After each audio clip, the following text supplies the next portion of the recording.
जय हिंद दोस्तों। Indian polity by M Laxmikanth हम लोग कर रहे हैं और इसमें हमने काफ़ी सारे क्वेश्चन देखिए। हम लोग जब भी चैप्टर पढ़ते हैं तो उसके एंड में यूपीएससी के डिफरेंट एग्जाम्स के द्वारा जितने भी सवाल पूछे गए हैं वो सारे करते हैं और I think this is the best way to cover any subject और एनी टॉपिक। ठीक है, ये आपको जरूर करना है, अदरवाइज फिर कोई बेनिफिट नहीं निकल करके आएगा जब तक आपको पता ना हो कि यूपीएससी या आप जिस भी एग्जाम के लिए प्रिपेयर कर रहे हैं उस एग्जाम में आपने जो टॉपिक पढ़ा है उससे सवाल आता है या नहीं। देखिए, मैं हमेशा बात करता हूँ कैलकुलेटर स्टडी की, तो ये कैलकुलेटर स्टडी आपको आजमानी है और पहले पता करना है कि किस टॉपिक की कितनी वेटेज है। देखिए, एग्जाम में क्या है ना कि 30 to 40% ऐसे टॉपिक है जो 80% पूछे जाते हैं। ठीक है, आपको बात को समझना है, ये 20-80 वाला प्रिंसिपल है। 20% ऐसे टॉपिक हैं जो 80% पूछे जाते हैं और 80% ऐसे टॉपिक है जो बस 20% पूछे जाते हैं। कहने का मतलब क्या है कि कुछ टॉपिक ऐसे हैं जो बहुत ज़्यादा मात्रा में पूछे जाते हैं, तो आपको उन टॉपिक को उसी के अकॉर्डिंग वेटेज देनी पड़ेगी, उसी के अकॉर्डिंग प्रिपेयर करना पड़ेगा। जैसे मैं एग्जाम्पल लूँ तो सिविल सर्विसेज के मेन्स में वर्ल्ड हिस्ट्री आती है, राइट। और वर्ल्ड हिस्ट्री में हर साल मुश्किल से एक क्वेश्चन आते हैं, पिछले साल तो आया भी नहीं था। तो उस 10 मार्क के एक क्वेश्चन के लिए जिसमें आप लिखेंगे अप्रोक्स तो 3 मार्क्स तक तो मिल ही जाने और हर कोई कुछ ना कुछ तो वर्ल्ड हिस्ट्री के बारे में लिख ही लेगा। तो बस 1 या 2 नंबर बढ़ाने के लिए लोग मोटी मोटी किताबें पढ़ते हैं 500-700 पेजेस की। तो जब इतने ही सवाल आ रहे हैं, सिर्फ एक क्वेश्चन आ रहा है या हार्डली कभी कभी 2 क्वेश्चन आ जा रहे हैं, तो 1-2 क्वेश्चन के लिए आपको उसी के अकॉर्डिंग वेटेज करनी है, उसी के अकॉर्डिंग टाइम देना है। ठीक है, ये स्मार्ट स्ट्रेटजी होती है और ये मैंने एग्जाम्पल दिया, इसी तरह से आप फॉलो कर सकते हैं और मैं जल्द ही एक स्ट्रेटजी पर लेके आऊंगा सिविल सर्विसेज के लिए भी और सीडीएस के लिए भी। फिलहाल अभी हमारा टॉपिक है chapter 5 union and it's territory और यहाँ पे हम लोग बात करेंगे। देखिए, इससे पहले के जो 4 चैप्टर हैं लक्ष्मीकांत के वो मैंने कवर कर दिए हैं, उससे आप प्लेलिस्ट में जाकर के देख सकते हैं। इसका लिंक मैं डिस्क्रिप्शन बॉक्स में दे दूंगा, वहाँ से आप जाकर के इसे कवर कर लीजिए। लास्ट के लेक्चर में हमने पॉलिटी के अंदर प्रीएम्बल पर बात की थी और 30-40 सवाल प्रीएम्बल पर जो कि यूपीएससी के खुद के द्वारा पूछे गए वो सारे सवाल भी हमने किए थे और इनसे काफ़ी अच्छा आइडिया हमें लग गया था कि बहुत बार क्वेश्चन पूछा जाता है प्रीएम्बल में कि ये पार्ट है या नहीं, अमेंडमेंट हुआ है या नहीं, इस तरह की बातें पूछे जाती हैं या प्रीएम्बल, तो वो सब हमने कवर किया था। ठीक है, तो अब हम लोग बात करेंगे यूनियन एंड इट्स टेरिटरी पर। और दोस्तों, कुछ लोग पूछ रहे थे कि लक्ष्मीकांत वगैरह से नोट्स बनानी या नहीं, तो देखिए लक्ष्मीकांत से अगर आप नोट्स बनाएंगे तो इस तरह की नोट्स आपकी बन जाएगी। ये आप पर डिपेंड करता है आपके पास किस तरह की स्किल है नोट मेकिंग को लेकर के, और इस बात पर भी डिपेंड करता है कि देखिए नोट्स में क्या होता है ना, जनरली हम उस तरह की चीज़ें इंक्लूड करते हैं जो हमें लगता है कि ये चीज़ें हमें याद रखनी और ये चीज़ें याद ना रह पाए, राइट। तो अपने अकॉर्डिंग नोट्स बनाई जाती है। तो नोट्स बनाना मैं रिकमेंड नहीं करूँगा लक्ष्मीकांत से, अदरवाइज तो फिर बाकी सभी का आपको नोट्स बनाना है, लेकिन मैंने बनाया था, आप भी बना सकते हैं। इसका फायदा ये होता है कि जब आप देखिए कोई बातें हैं, कुछ पॉइंट है, तो जब आप पॉइंटर फॉर्मेट में लिख लेते हैं तो लिखने से भी बहुत बार चीज़ें याद होती हैं। ठीक है, तो ये आप पर डिपेंड करता है कि आप किस वे में चाहते हैं। अगर आपके पास काफ़ी सारा टाइम है तो आप कर सकते हैं, ये बहुत हेल्पफुल रहेगा। लेकिन अगर आपके पास कम टाइम है तो बुक से भी रिवाइज कर सकते हैं, क्योंकि लक्ष्मीकांत बुक ही लिखी गई है सिविल सर्विसेज के पर्सपेक्टिव से। ओके दोस्तों, हमारे संविधान में टोटल 22 भाग हैं, 22 पार्ट्स हैं, जिसमें से पहले पार्ट में ही जो शुरू के 4 आर्टिकल हैं वो डील करते हैं यूनियन एंड इट्स टेरिटरी से। ओके, यूनियन का मतलब क्या है, टेरिटरी का मतलब क्या है, ये सब हम लोग देखेंगे। दोस्तों, हमारे संविधान का जो पहला अनुच्छेद है, टोटल 395 आर्टिकल है, आपको पता होगा, अमेंडमेंट कर करके जोड़े भी जाते हैं, बट आर्टिकल का जो नंबर है वो 395 ही है। ओके, जैसे अगर मैं एग्जांपल दूं तो आर्टिकल जैसे मान लीजिए फंडामेंटल ड्यूटीज को संविधान में संशोधित करके जोड़ा गया, राइट, 42वें संविधान संशोधन के द्वारा। तो इस तरह से लिखा जाएगा 51A। तो जब भी आप A, B, C देखें तो आप समझ जाएं कि ये अमेंडमेंट करके ही जोड़ा गया। और हमारे संविधान का जो पहला अनुच्छेद है उसमें लिखा गया भारत, देखिए यहाँ पे बात की गई India that is Bharat shall be a union of state, यानी इंडिया और इसकी हिंदी नाम की बात की गई भारत की एक राज्यों का संघ होगा, यूनियन ऑफ स्टेट्स की बात की जा रही है। ठीक है, और फेडरेशन वर्ड का जिक्र नहीं मिल रहा, तो इंडियन में अभी हम लोग देखेंगे कि फेडरेशन का क्या मतलब है, यूनियन का क्या मतलब है। बस अभी आपको फिलहाल ये ध्यान रखना है कि India is a union of state, और ये बात बोली गई है आर्टिकल 1 में। बहुत बार एग्जाम के अंदर पूछा जाता है कि बताइए इंडिया क्या है आर्टिकल 1 के अकॉर्डिंग, तो आपको ध्यान रखना है राज्यों का एक संघ है, यूनियन है किसका, स्टेट्स का। अब इसका क्या मतलब है, तो देखिए यहाँ पे ना 2 बातें आर्टिकल 1 से समझ में आती हैं। पहली तो ये नेम, कौन से नेम, इंडिया और भारत, राइट। और दूसरी पॉलिटी बताती है कि किस तरह से इंडियन पॉलिटी है। तो यहाँ पे अगर कॉन्स्टिट्यूएंट असेंबली की बात करें तो किसी प्रकार की कोई अनएनिमिटी नहीं थी, मतलब आप कह सकते हैं कि किसी प्रकार का मतभेद नहीं था इस बात को लेके कि भारत का नाम या हमारे देश का नाम क्या रखना है। कुछ मेंबर्स ने कहा कि ट्रेडिशनल नेम भारत सही रहेगा, बल्कि कुछ लोगों ने कहा कि जो मॉडर्न नेम इंडिया है वो सही रहेगा। इसलिए हमने इस तरह से अडॉप्ट किया कि मतलब दोनों का मिक्स ले लिया, इंडिया दैट इज भारत करके। ओके, तो ये बात आपको क्लियर हो गई कि ऐसा क्यों लिखा गया। इसके बाद देखिए जो कंट्री है उसे यूनियन यूनियन इसलिए डिस्क्राइब किया गया, हालांकि हमारा यहाँ पे बात की जा रही है although it's constitution is federal in structure, तो हमारा कॉन्स्टिट्यूशन फेडरल है स्ट्रक्चर में, लेकिन फिर भी यूनियन की बात की जा रही है। और ऐसा क्यों किया जा रहा है ये आपके लिए समझना बहुत जरूरी होगा। दोस्तों, डॉक्टर बी.आर. अम्बेडकर के अकॉर्डिंग फेडरेशन ऑफ स्टेट्स की बजाय हमने यूनियन ऑफ स्टेट ज़्यादा प्रेफर किया। इसके पीछे दो रीज़न थे।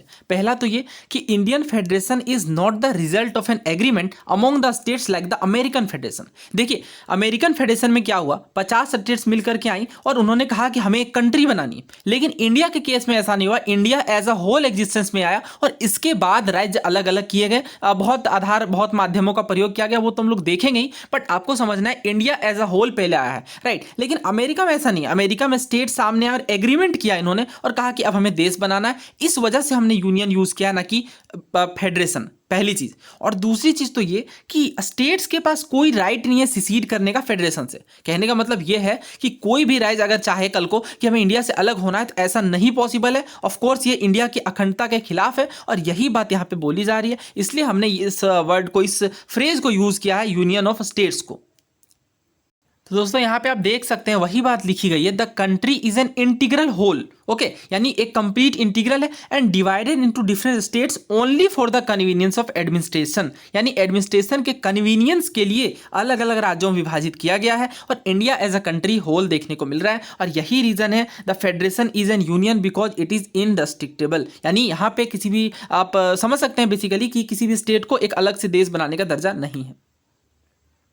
दोस्तों, हमारे संविधान के अनुच्छेद 1 के अकॉर्डिंग, आर्टिकल 1 के अकॉर्डिंग इंडियन टेरिटरी को 3 कैटेगरीज में क्लासिफाई किया जा सकता है। पहले स्टेट्स के टेरिटरीज, दूसरा यूनियन टेरिटरीज और तीसरा वो टेरिटरी जो कि गवर्नमेंट ऑफ इंडिया के द्वारा कभी भी एक्वायर किए गए हों। वैसे टेरिटरीज भी हैं, उन्हें भी हम लोग देखेंगे, बट फिलहाल आपको ये समझना है ये 3 तरह की क्लासिफिकेशन देखने को मिलती है। पहला तो जो स्टेट्स की टेरिटरी होगी, दूसरा यूनियन टेरिटरीज, ओके, और तीसरा कभी भी जो गवर्नमेंट ऑफ इंडिया के द्वारा एक्वायर किए गए हों वो टेरिटरीज। और the name of states and union territories and their territorial extent are mention in first schedule. तो फर्स्ट शेड्यूल मैंने ऑलरेडी शेड्यूल्स पर वीडियो बना दी है, आई होप आपने उसे देख के बहुत डिटेल में समझा होगा। देखिए, शेड्यूल्स है तो बहुत छोटा टॉपिक, लेकिन हर साल सवाल देखने को मिल जाते हैं, ये बड़ी अच्छी बात है। एक बार आप इसे अच्छे से समझ लेंगे, खास करके 5th और 6th शेड्यूल को, 10th शेड्यूल्स हो, इनसे बहुत ज़्यादा क्वेश्चन बनते हैं, राइट। 50 से भी ज़्यादा क्वेश्चन मैंने करवा दिए हैं, आप जरूर देखिए, बहुत हेल्पफुल होगा वो।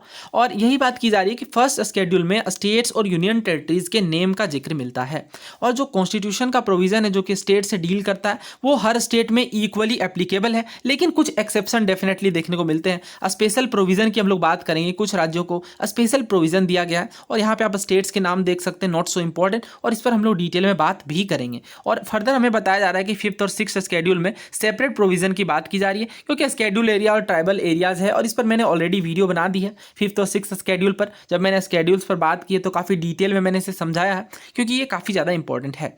और यहाँ पे एक बात और आपको समझनी है, इसमें बहुत लोग कंफ्यूज होते हैं, टेरिटरी ऑफ इंडिया और यूनियन ऑफ इंडिया में क्या अंतर है।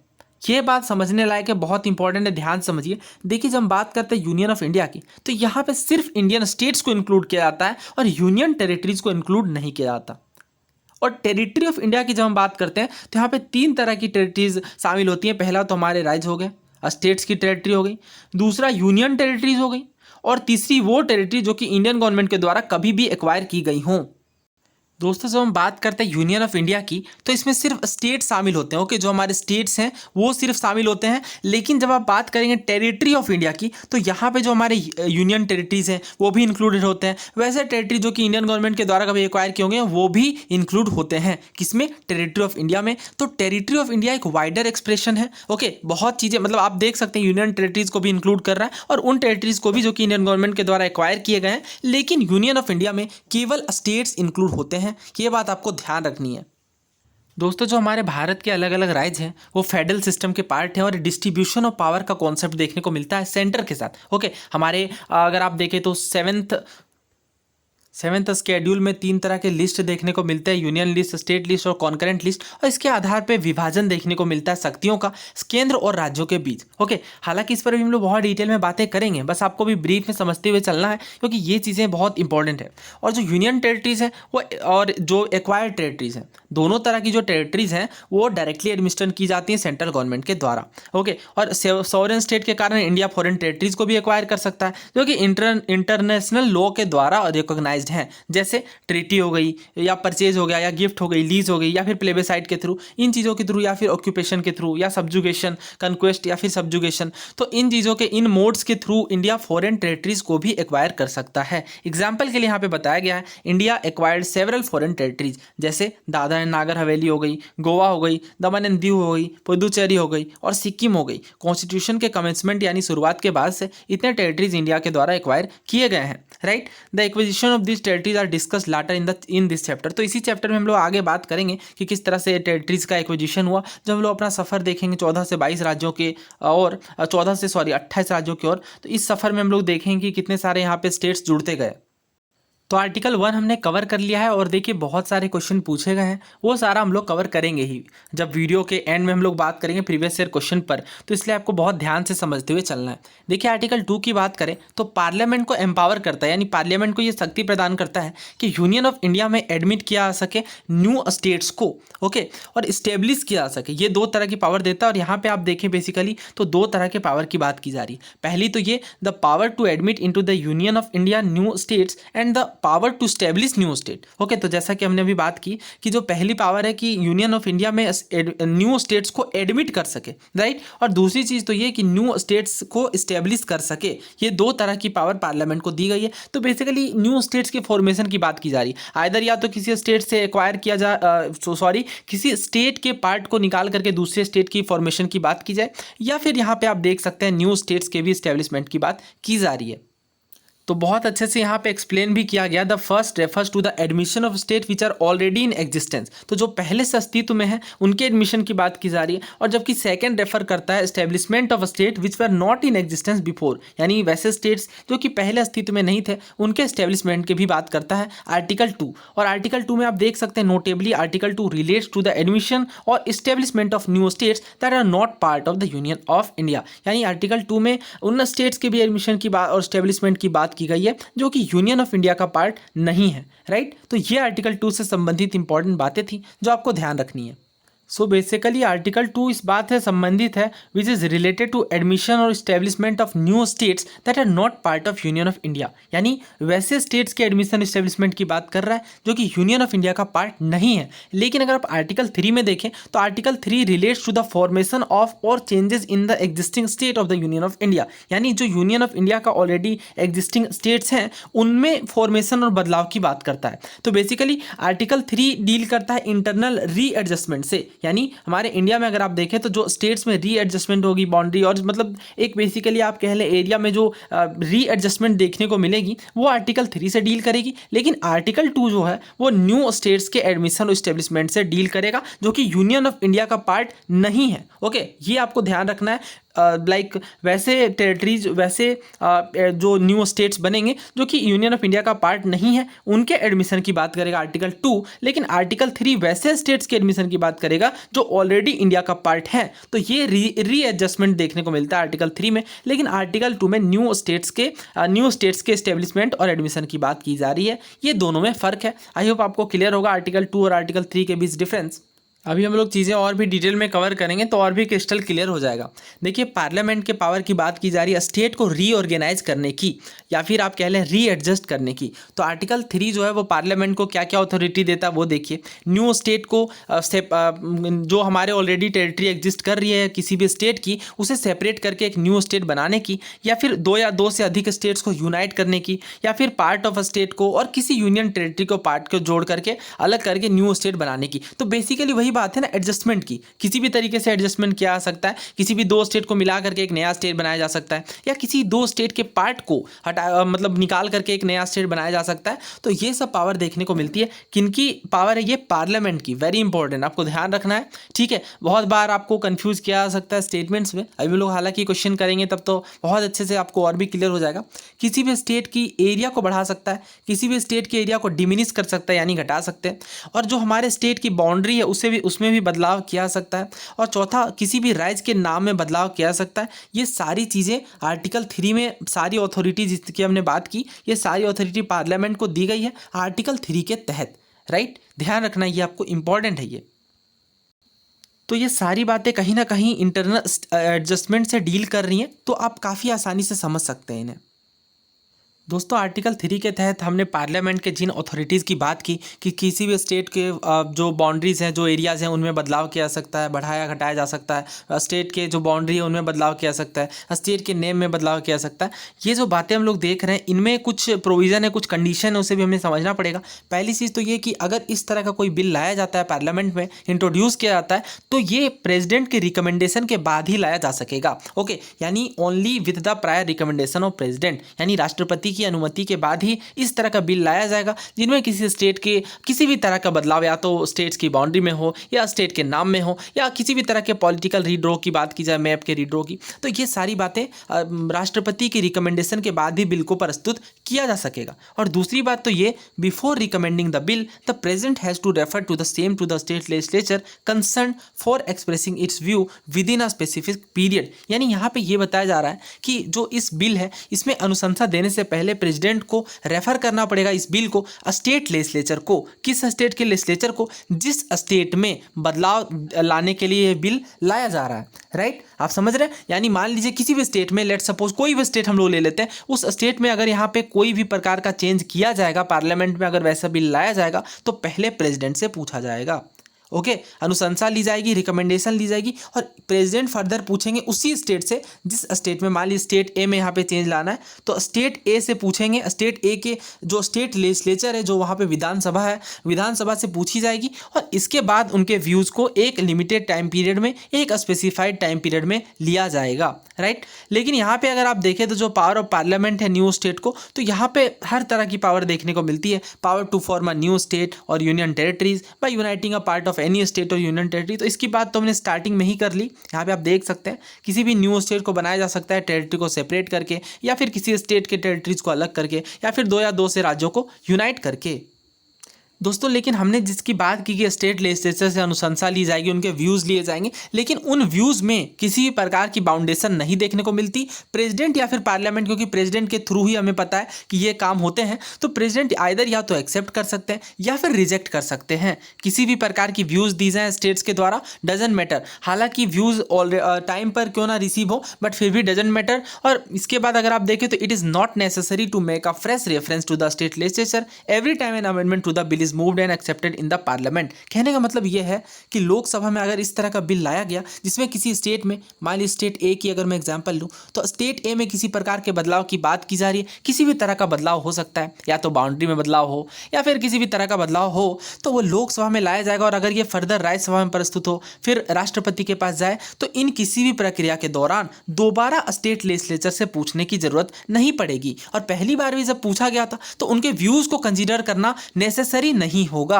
ये बात आपको ध्यान रखनी है, यहाँ पे आप पढ़ सकते हैं। तो इसका मतलब तो यही हुआ ना कि it is thus clear that the constitution authorizes the parliament to form new state or alter the areas, boundaries or names of the existing state without their consent. यानी ये स्पष्ट होता है संविधान से कि पार्लियामेंट के पास ये पावर है कि वो न्यू स्टेट को फॉर्म कर सकती है, स्टेट के एरियाज में बदलाव कर सकती है, बाउंड्री या फिर नाम में बदलाव कर सकती है बिना स्टेट्स की मर्जी के।